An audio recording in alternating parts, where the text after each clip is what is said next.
మాజీ MLA Tatikonda Rajaiah BRS కు రాజీనామా చేశారు. ఆయన కాంగ్రెస్ పార్టీలో చేరనున్నట్టుగా తెలుస్తోంది. గత ఎన్నికల్లో స్టేషన్ ఘన్పూర్ టికెట్ను రాజయ్యకు కేసీఆర్ నిరాకరించారు. ఆయన స్థానంలో కడియం శ్రీహరికి టికెట్ ఇచ్చారు.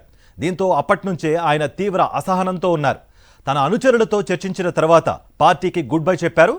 సీఎం రేవంత్ రెడ్డి సమక్షంలో ఆయన కాంగ్రెస్లో చేరే అవకాశం ఉంది.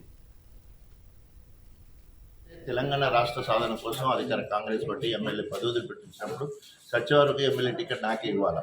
ఆ టికెట్ ఇవ్వకపోవడం వల్ల అనేక మంది ప్రజాస్వామ్యవాదులు, దళిత సంఘాలు, ప్రత్యేకంగా మాదిగ సంఘాలన్నీ కూడా మాదిగ అస్తిత్వం మీద దెబ్బపడ్డది. సో మాదిగ ఆత్మగౌరవం మీద దెబ్బపడ్డది అని చెప్పేసి అనేక మంది నా మీద తీవ్ర ఒత్తిడి తీసుకురావడం జరిగింది.